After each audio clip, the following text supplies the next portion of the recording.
You're about to hear from two Jewish believers in Israel what God is doing among the Jewish people in the land.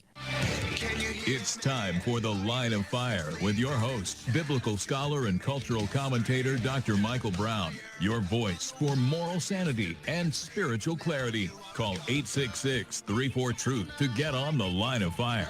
And now, here's your host, Dr. Michael Brown. My friends, you have tuned in at the right moment. This is a show you will not forget. Michael Brown, delighted to be with you, here to infuse you with faith and truth and courage.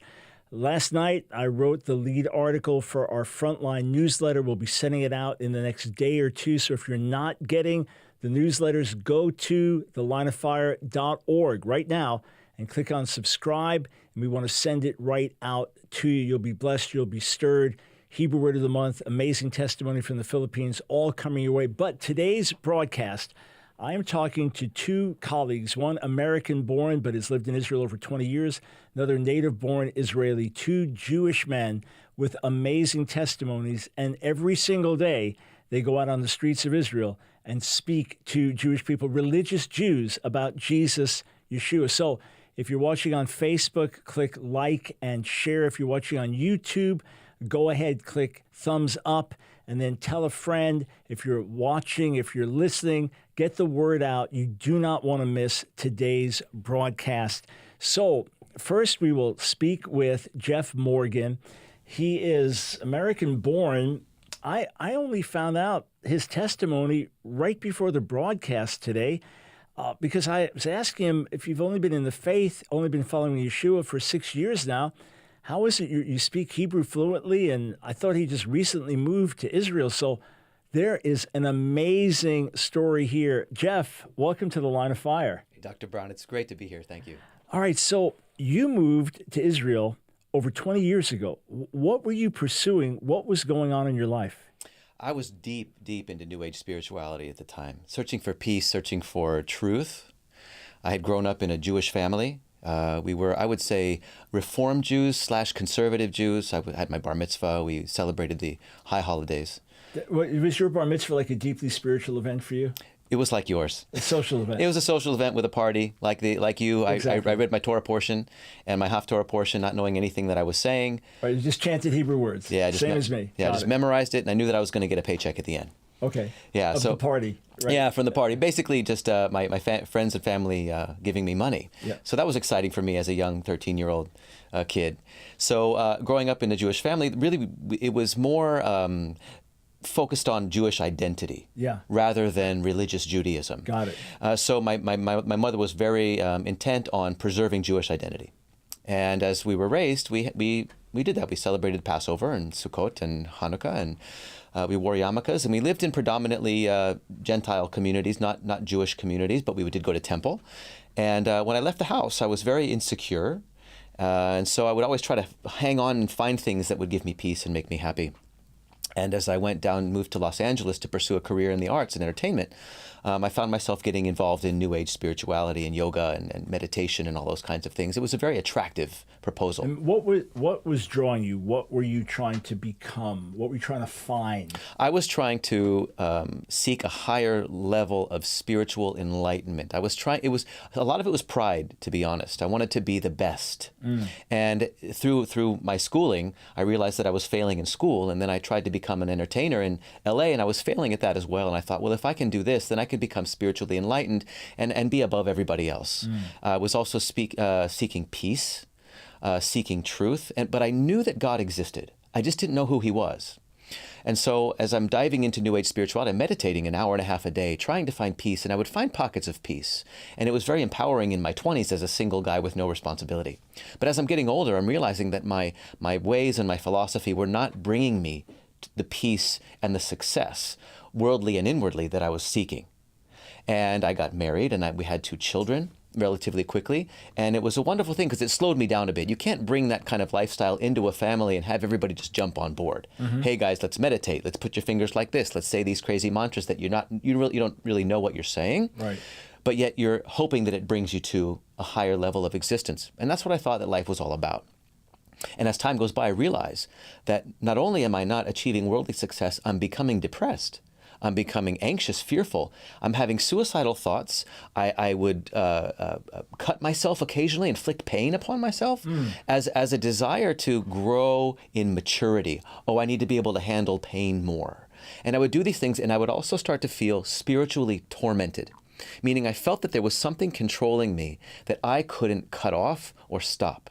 And I felt that I didn't listen to this impulse or voice that something bad was going to happen to me. Now, at this point, were you living in Israel? No, I was. This was in the beginning of my process of spirituality that I decided to get into the New Age and get into meditation and yoga. And I was following a spiritual guru or a cult leader of sorts. And at that time, I decided that I needed to cut off all my ties with my friends and my family, disconnect, detach, which is a very a common philosophy in Buddhism, to detach and move away somewhere and start over from scratch so that I could mature. I thought it was an interesting idea. I'd never been out of the United States. And when someone asked me where would I go, I said, Israel. Why Israel? And I didn't know at the time why. Someone said because I was Jewish but I didn't know. So I went to Israel, fell in love with it. And as a young single guy running around there meditating in the Negev desert on mountaintops and coming back into town working as a dance instructor, I had a great time. And I would jump back and forth from California to Israel multiple times until I finally met my wife in Israel. And that's where we got married. We had our 2 children, and that's where I started to try to bring them into my New Age philosophy. But thank God they weren't buying it. Yeah. All right, so fast forward now. Yeah. How long were you trying to find this inner peace and meaning and fulfillment and enlightenment before you hit a wall? 20 years, Michael. 20 years. 20 years. When I was in high school, there was a guy that used to meditate every day and was really into it. And we found out at one point that he'd been doing it every day religiously, but had never really connected or experienced it. But he was trying. Were you really zealous and disciplined with this? Absolutely. I would say that I was the best student I knew because I wanted so much to connect with the higher realm of existence. I didn't know who God was, like I said before, but I knew that he existed, or some sort of God existed. And I was looking for him, trying to fill the void that I had through growing up in a home where God didn't exist. And I was looking for God, just looking for all the right things in all the wrong places. Right. So 20 years, yeah, and you hit a wall. What happened? I came, like a Mack truck hit me because I'd gotten up so many times. Fall down, get back up, fall down, get back up. And I finally realized that I was in debt, didn't have anything to teach to my children, and I was miserable, suicidal, but I was positive, right? Trying to create a different life through positive thoughts and affirmations, and it wasn't working. And I thought, I'm doing everything right, and it's not working. And one day I fell to the floor. And I'm crying, wailing in my wife's arms, apologizing her for the failure that I'd become and that I led my family into this. And I said, I'm so sorry, I give up. I no longer know what I'm doing anymore, and I'm complete and total failure. I give up on life. And she looked at me and she said, Jeff, just don't do anything to yourself. And I told her I won't, because I'm not that selfish. And I was selfish and I was narcissistic, but I wasn't that selfish to do that to them. Yeah. And she realized at that moment that my family wasn't making me happy. I get up off the floor, walking around numb. I go to the gym. That was my only thing that I had as a hobby. And I run across a couple of gentlemen at the gym who started to share with me about Jesus. And I was instantly compelled. This Jewish guy, unsuspecting, instantly compelled. And I started to realize that I was having experiences that were related to Jesus suddenly, day in and day out over the course of about a month and a half. He was everywhere I In looked. Israel? This was I missed a point. I'd taken my family, we moved to California as a last-ditch attempt for happiness. Got it. And I wanted to reunite with my old college buddies and all this stuff, and I hit a wall there. Got it. All right, so now wherever you're going in California. Yeah. Jesus. Everywhere. Okay. Everywhere. And I'm thinking, what's going on here?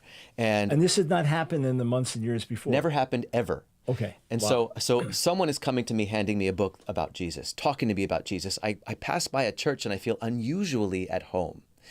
And something's happening and something's awakening. And I start to cry tears of joy. And I don't know where it's coming from. I'm at the gym and I said, I have to meet this specific person. I go up to him.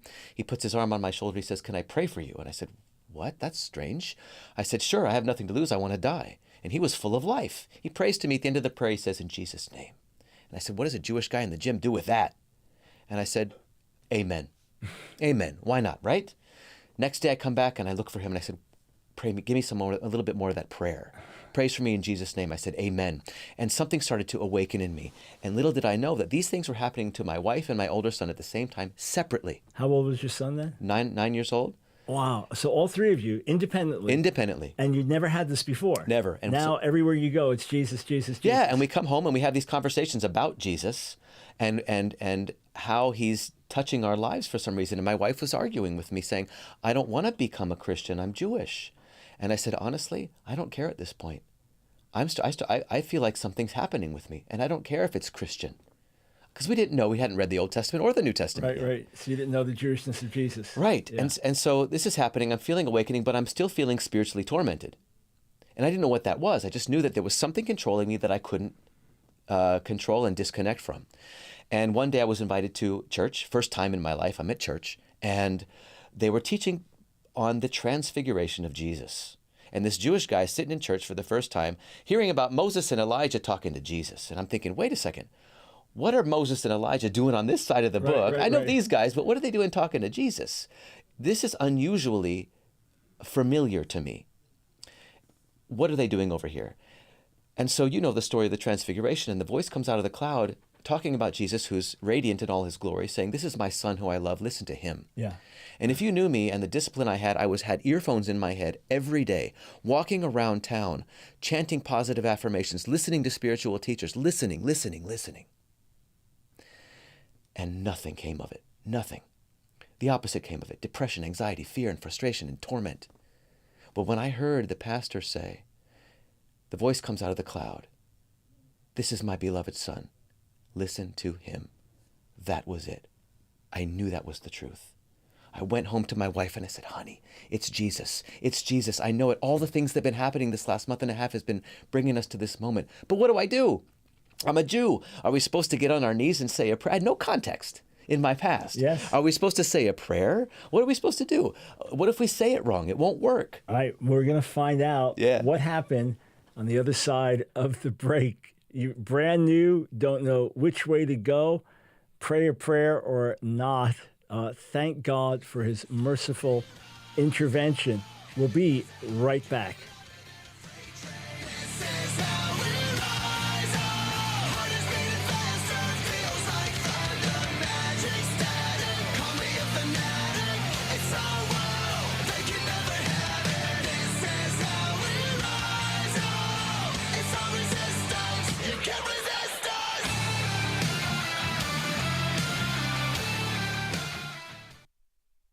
This is Michael Ellison, founder of Trivita Wellness. Would you like to know a way to support strong hair and nail growth? A way to support healthy skin and a healthier gut? Well, it is no longer a secret. I would like to introduce Trivita's Multi-Collagen, a pure hydrolyzed collagen peptide. Multi-Collagen has 5 types of collagen that support your body in so many ways. It is abundant in amino acids, gluten-free, and hormone-free. Here's a testimony from a happy user of Trivita's Multi-Collagen. A friend introduced me to Trivita's Multi-Collagen about 2 years ago.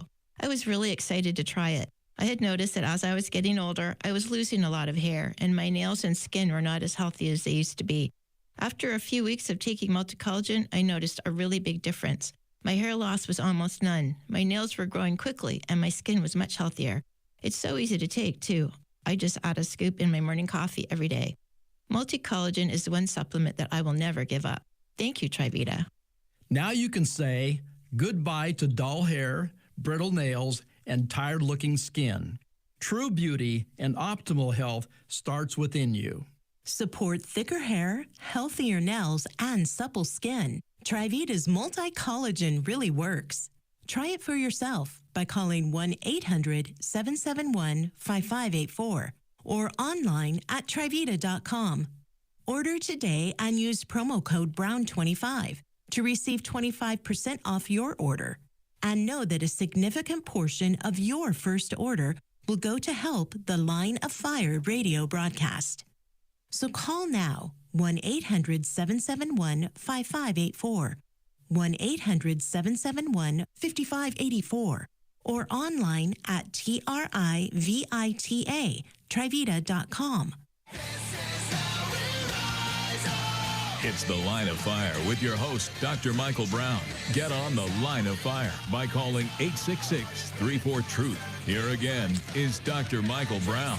My daily shout out of appreciation to our friends at TriVita, our great co-sponsors, together with you, our monthly supporters, helping us broadcast around the nation and get out quality materials day and night.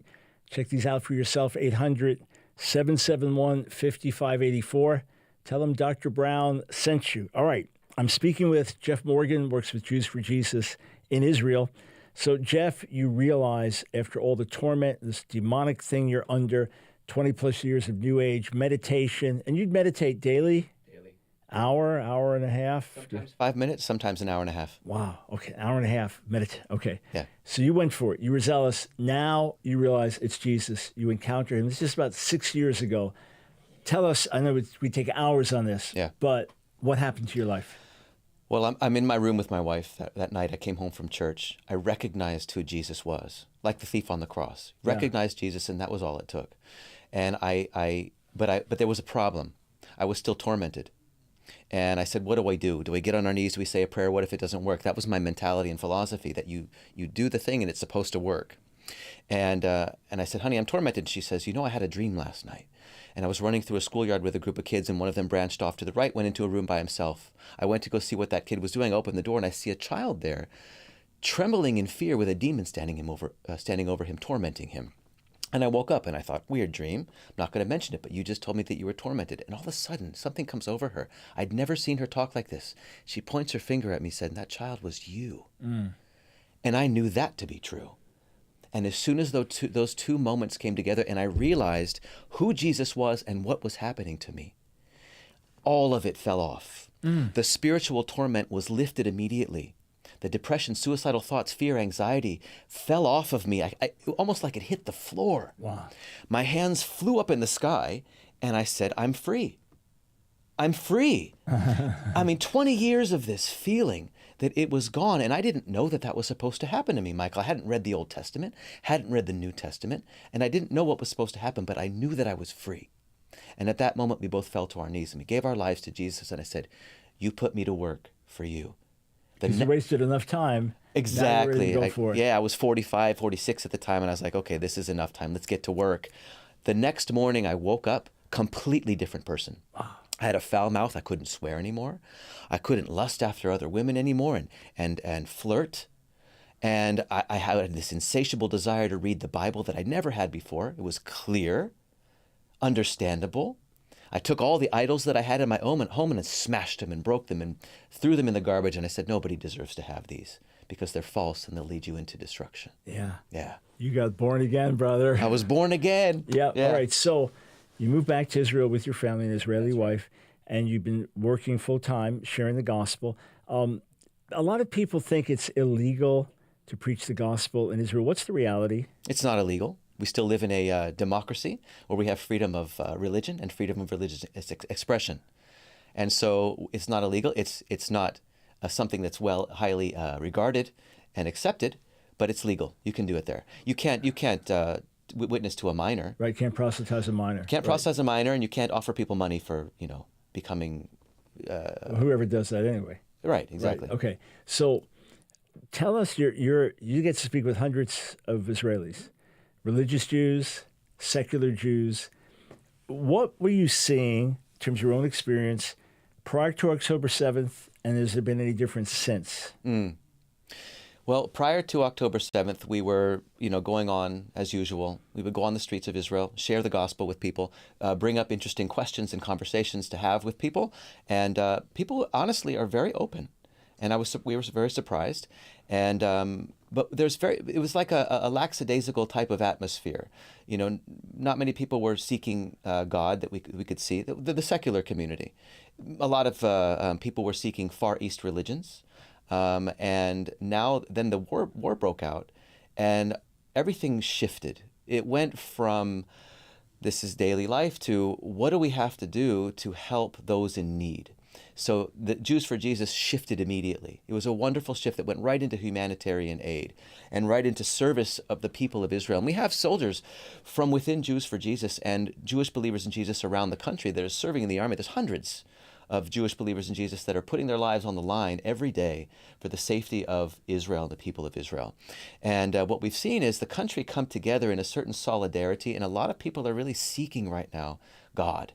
A lot of people are putting on their tefillin again and their yarmulkes and their prayer shawls and praying Tehillim, the Psalms, in order to beg God to have mercy on the people of Israel. We're seeing that a rise up of people really reaching out for God right now.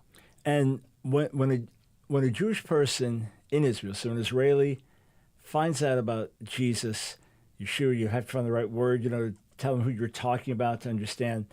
How difficult is it for them to see Yeshua as one of their own?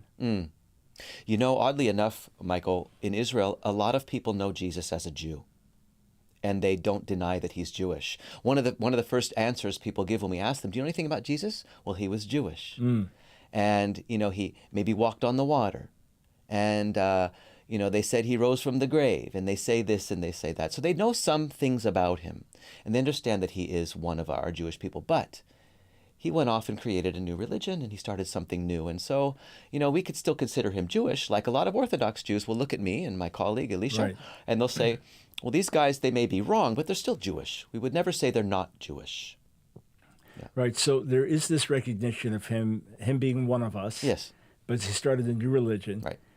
Are you able to convey that we're not talking about you joining a new religion? We're talking about following the Jewish Messiah? Absolutely. Because the word conversion is brought up. And a lot of people will ask, well, what is the purpose of what you're trying to do here? And as Jews, speaking to our people, we say, we're just trying to introduce you to the real Jesus, the real Yeshua. Yeah. And they don't even know him as Yeshua. Right. And so a lot of people will comment on our channel, YouTube channel, So Be It, with our YouTube videos, The Project of Jews for Jesus, and they'll say, why aren't you using the word Yeshua, his real name? It means so much more. And I'm thinking, because they don't know him as Yeshua. They know him as Jesus. If I say Jesus, they'll go, oh, yes. Right. And so then it's up to me to introduce them to the real Jesus. Yes. And also point them towards the New Testament, which is the logical progression of the narrative of the Old Testament, which is shocking to most people. And we hand out New Testaments. We open up the first page, and people read from the first verse of the New Testament and see the genealogy of Jesus, the Messiah, son of David, son of Abraham, and they go, what? Right. Which book is this? What is this? Which book is this? Right. What's your YouTube channel? The YouTube channel is called So Be It, a project of Jews for Jesus. All right. So Be It. SOBEIT. So Be It. Yes. And it's just video after video of you guys on the streets talking to Jewish people. Ask religious Jews, and you get religious Jews to talk with you. We do. And we find that they're very respectful, the ones that agree to talk with us, because we always ask before every video. We tell them who we are, where we're from, what we're doing, and what the topic of the question of the video is going to be. And those that agree are very respectful and very genuine. We usually end up hugging at the end. Yeah. Sometimes we get into pretty serious, heated discussions, but it's usually very respectful. So there's nothing duplicitous. You're not trying to hide your identity. No. And that's the whole thing about Jews for Jesus. Like, this is who we are. Yeah. Let's put it on the table for, Right. for everyone. How can people pray right now? What would be a very good thing to pray? Well, obviously pray for the salvation of the Jewish people. That's the core of what Jews for Jesus does. Yeah. Our mission is the participating in God's plan for the salvation of the Jewish people. Yes. And as individuals in different teams and different, all of us have gifts. And God uses our gifts in different ways. I love media. I love talking to people. I love communicating. And I love people. And so it only fits that I would be working the way that I'm working. But we have wonderful teams that serve the poor, serve the hungry, share with them the hope that they have in Jesus. When there's no hope left in this world, what hope do they really have?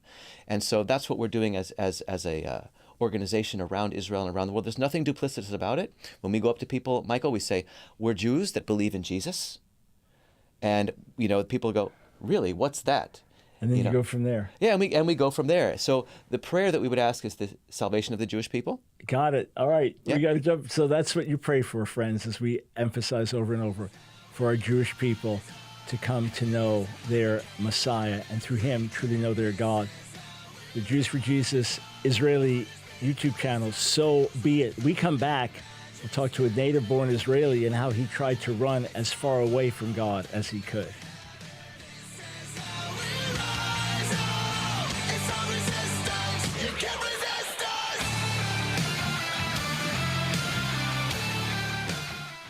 Hey friends, Michael Brown here. My delight to serve as your voice for moral sanity and spiritual clarity. We are living in such urgent times today, friends, that all of us are in the line of fire.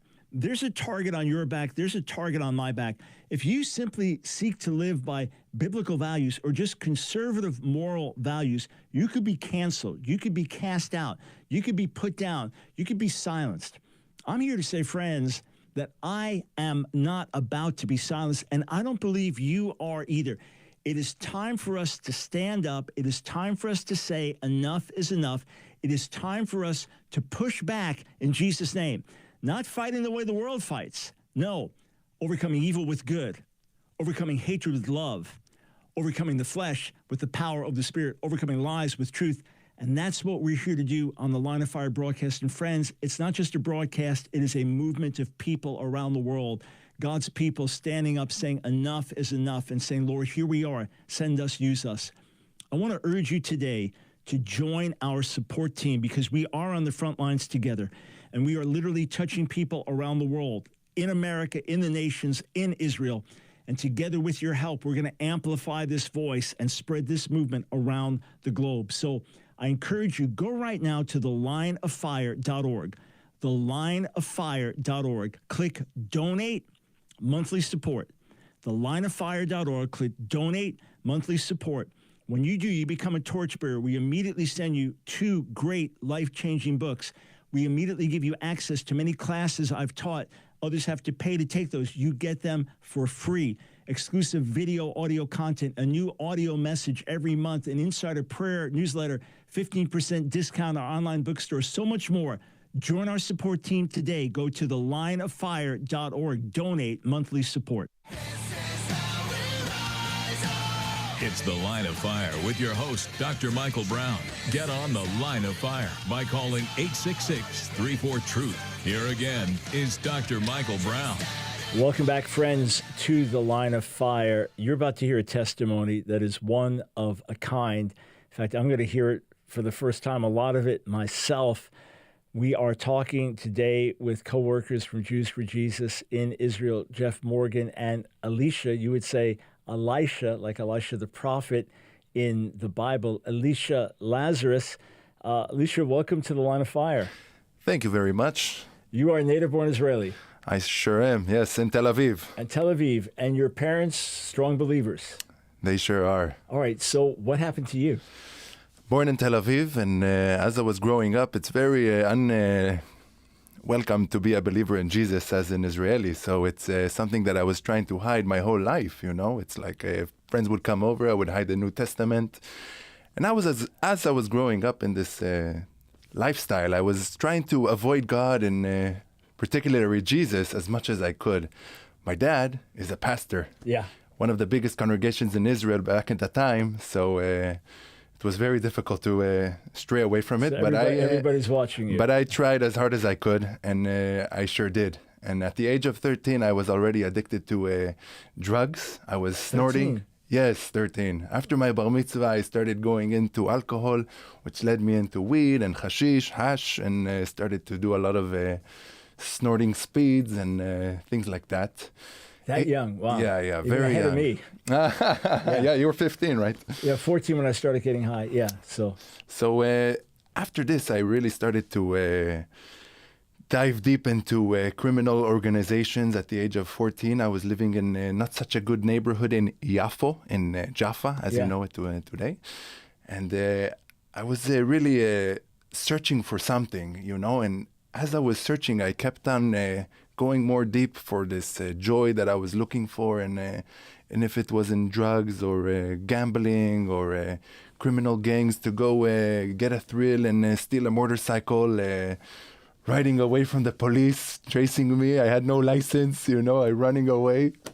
Amazing. Did you ever think about traditional Judaism? Maybe you could find some fulfillment there. Did that ever come up? No, I wasn't really born in this type of situation. It's more in Tel Aviv. It's like secular, Yes. you know, so it's more thinking about like the lifestyle, the fun, and that's what I was after. And at the age of 16, I had an incident happen to me that led me into male prostitution. And it was a very, very difficult, shameful event that happened to me. And through a series of events, my dad found out about it. I was kicked out of the house. I ended up in jail. I was in prison with a lot of files on my personal, And how old were you at this point? 16. 16. I'm a in jail. young kid. Okay. People was using me, tricking me, causing me to do all these terrible things. And at one point, the friends that I thought I have ended me up on the streets. I had no place to live. I couldn't go home. I was stealing from my dad too. So it was a very difficult time, and it really led me into this suicidal place. I was pushed out till the end of me, It's like, wow. Really, really difficult as a minor. Did you have brothers or sisters in your Yes, family? brothers and sisters. They were also into drugs, So they rebelled also. they rebelled also. I won't share their story too much. It's their story. We do have my sister's testimony. She was into a lot of things. She was drugged, almost died. On So Be It, you can go watch that, Morial.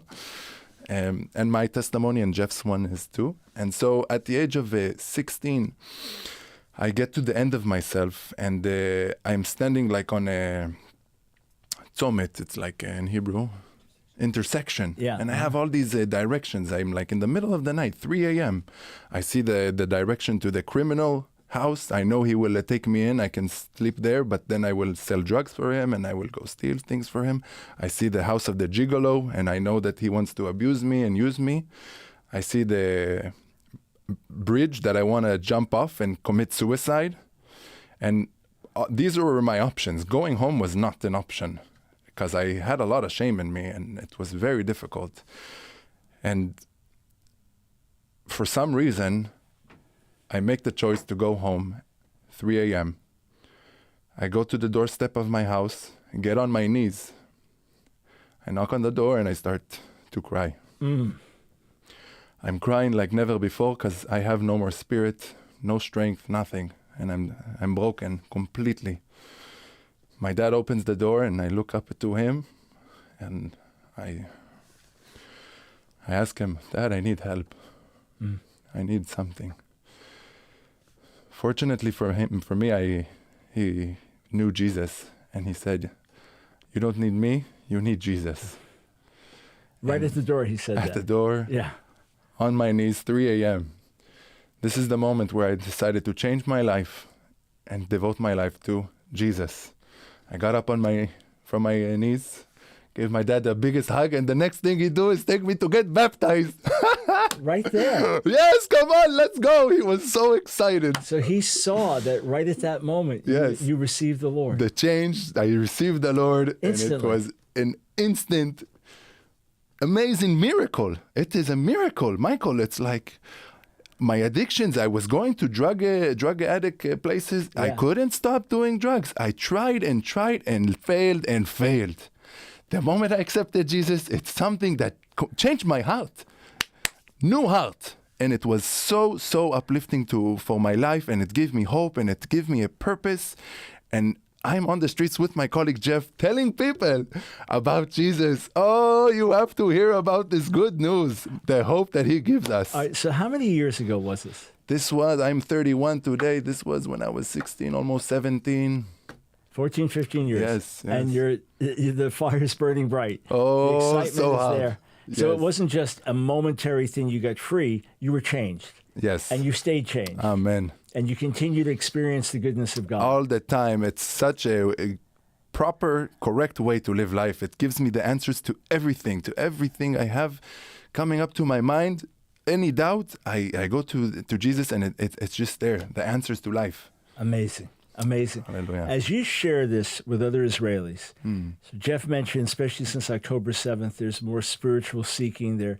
One of my friends was telling me on secular news channels, they're praying the Psalms, etc. And they hear your story. What happens? Obviously, some will reject it.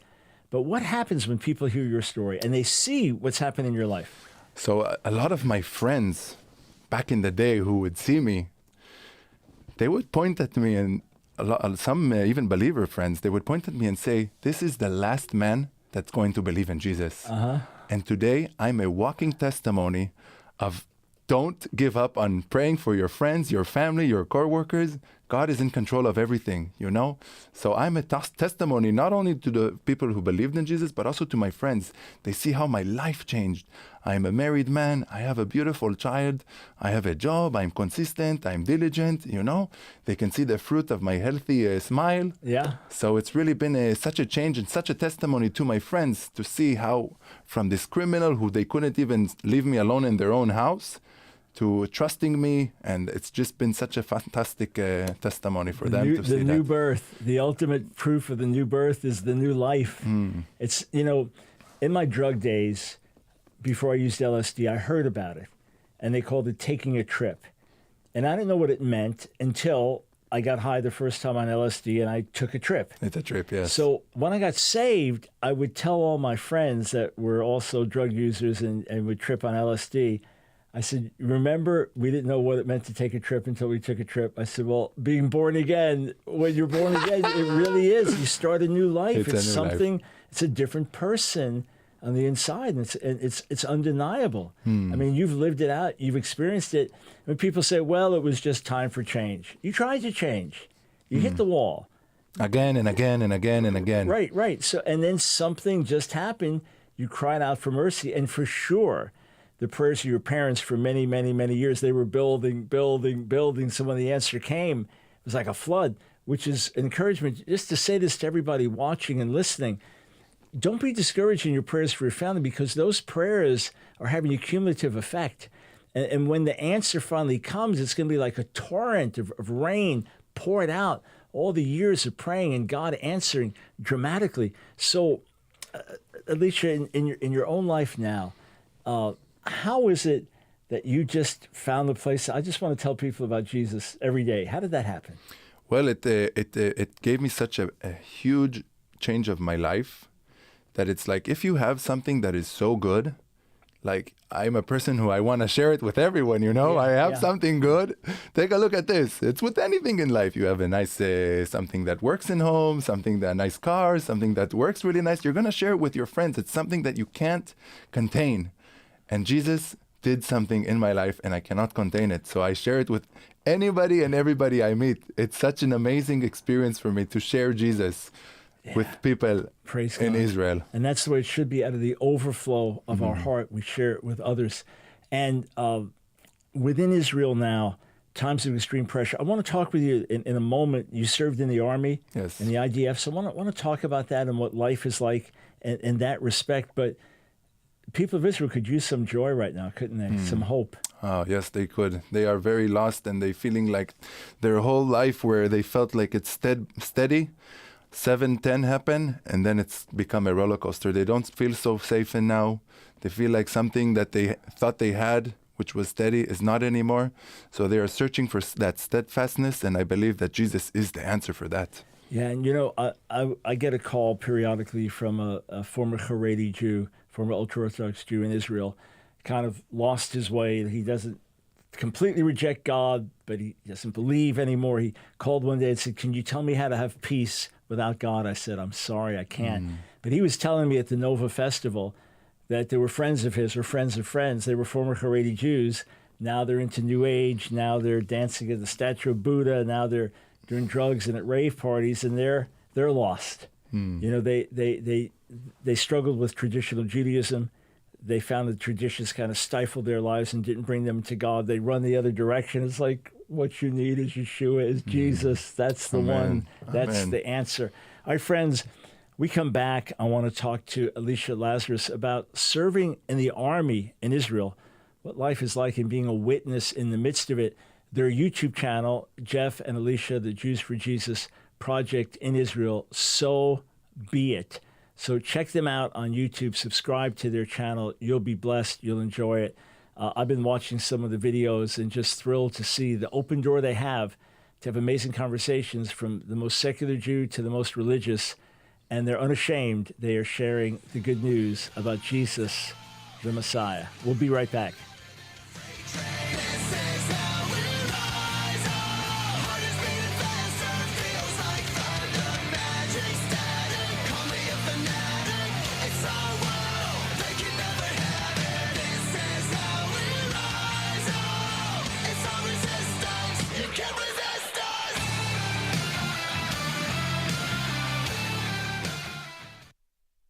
I'm Paul Burnett, a board-certified doctor of holistic health, and I want to introduce you to TriVita's multi-collagen formula.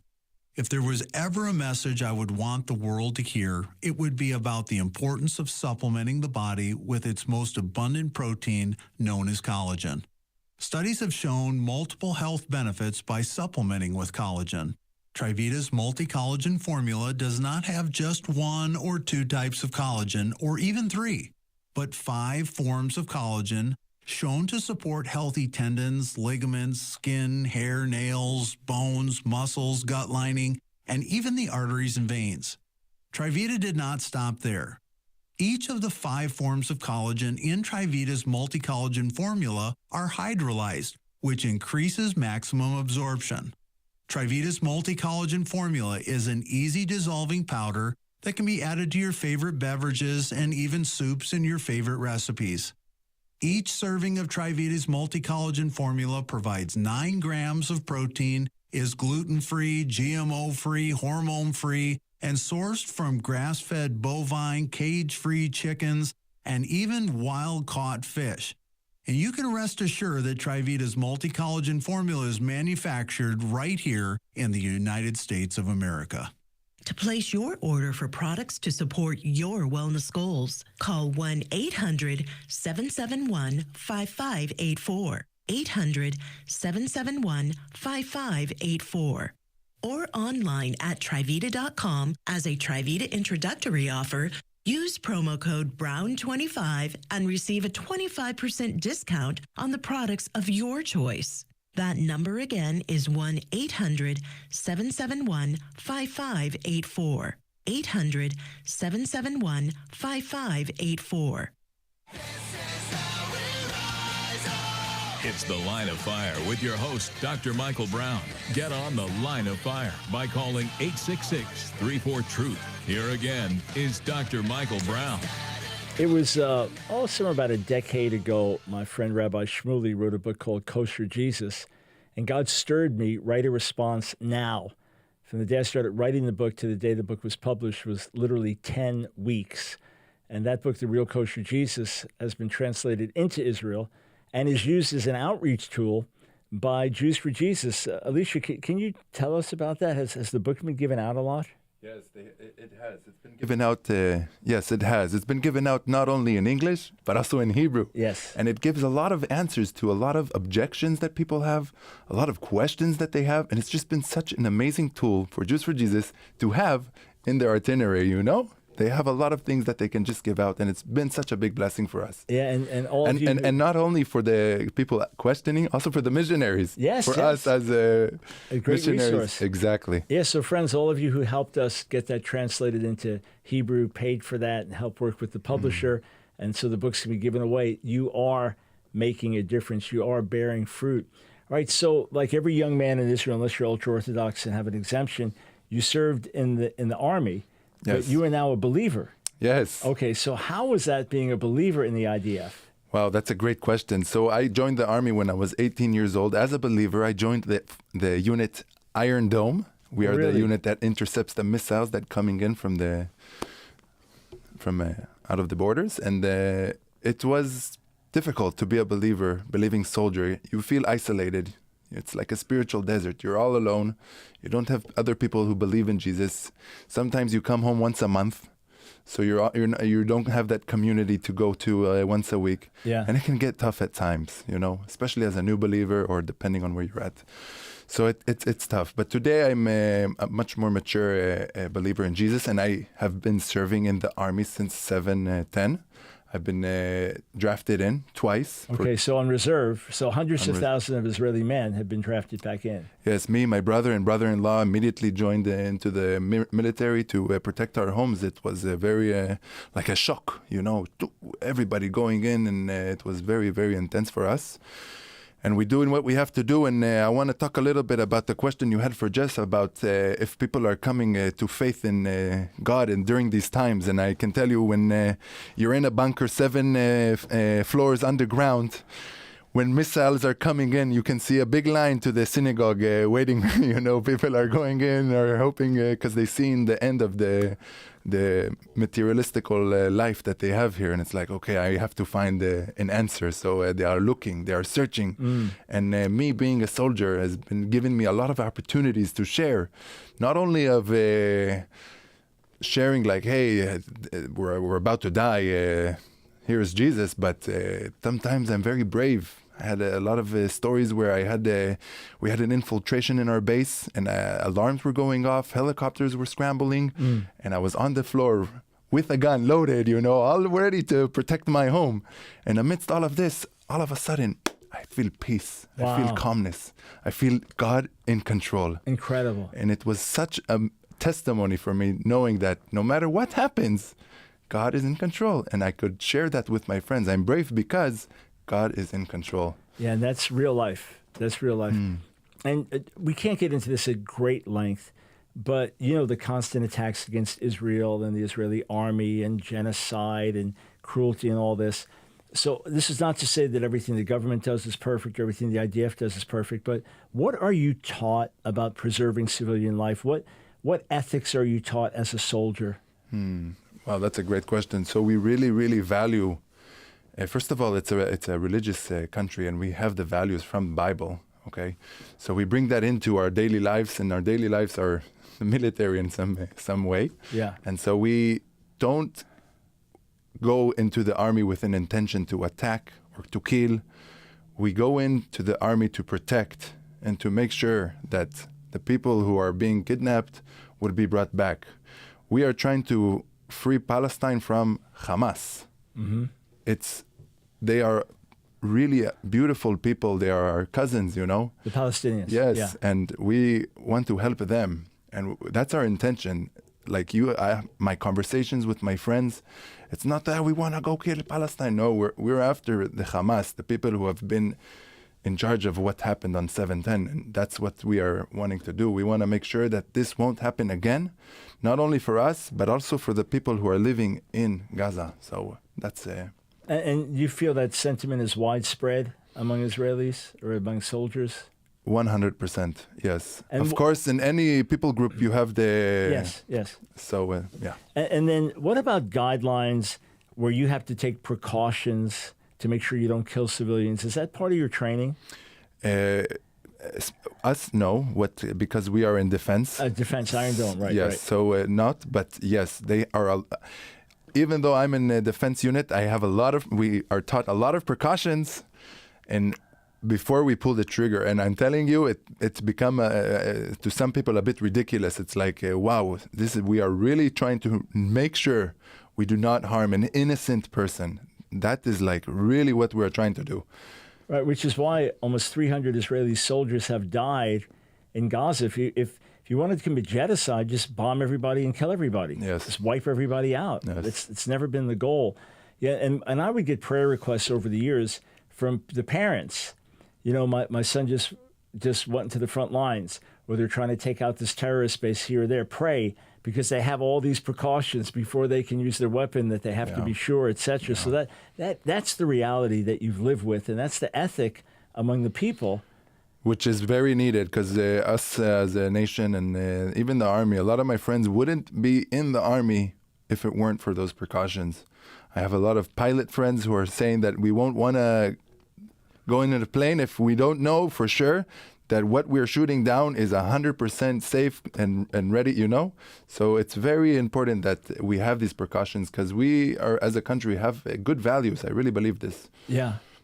So even though the majority of the country is more secular in terms of religious observance, there are these foundations that we're supposed to be different and hold to the value of life as Torah observant Jews, which is why even within Israel you have so much self-criticism. But if you went over, say, into Gaza and tried to speak up against Hamas, you're dead. Exactly. And you get these crazy things in America like queers for Palestine. It's the most ridiculous thing I've seen, because if they would do it in Gaza, their head would be off in less than 2 seconds. Yeah.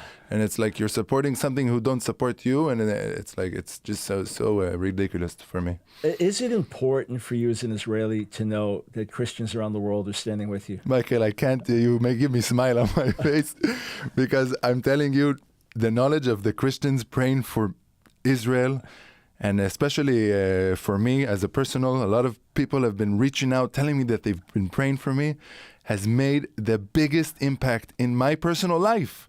It's been such a testimony to know that the people who have been praying for me, it's been like something that's been giving me strength and power to serve and help. And it's just, wow, prayer, it works. And I'm telling you, I'm a testimony of it. And the way God has been keeping me and holding me while I was in the army, it's because people have been praying for me, and I know it. And does your average Israeli know that they have Christian supporters around the world, that many governments are turning against Israel, but many Christians still stand with Israel? Yeah, and it's been such a good tool. I don't want to say tool, but my friends... It's undone. Look, all the anti-Semitism in the church and all the ideas that Christians hate Jews, well, the ones that didn't really know God properly, or they walked away from the truth.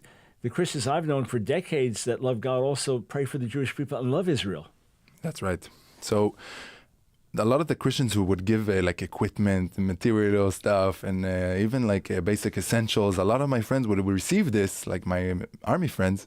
And it was just so exciting to share that with them that, hey, this is from people who believe in Jesus, and I believe in Jesus. And it was just such a nice opening. They're like, why are we getting this? Why are they loving us so much? And it was just such a great opportunity for me to share about Jesus and the love that he has for them. Yeah. And it was so beautiful. So all the support that came in from the Christians to the military, to Israel, has not been gone unnoticed. And it was really amazing. So thank you guys so much for that. Thank you. All right. So friends, you heard it, as we say, out of the horse's mouth, straight from Israel, straight from the front lines in Israel, from someone serving in the military right now, that your love is being felt. And again, hear his heart for the Palestinians. As many Israelis say, you're our cousins.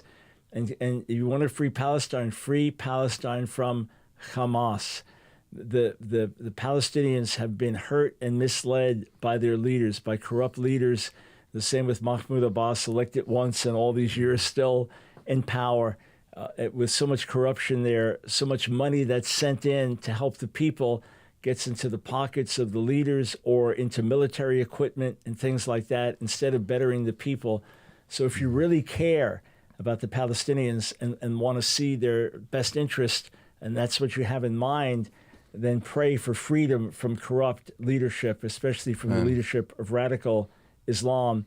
And every believer, as we've urged you to stand with Israel, to make it known that you recognize it's God who called the Jewish people, who brought the Jewish people back to the land, and therefore Satan who wants to wipe us out and drive us out of the land. As you stand with God, you stand against the devil. You're also standing with what's best ultimately for the Palestinian people. But know that your love, your prayers, your support, they are making a difference in Israel. The people of Israel recognize that while the world hates them, many Christians love them. And it's a great way to show solidarity, as well as to open a door to share the gospel more. All right, remember to visit on YouTube, the So Be It YouTube channel. Subscribe, share it with your friends, and together, as we work together in the land, we are making a difference.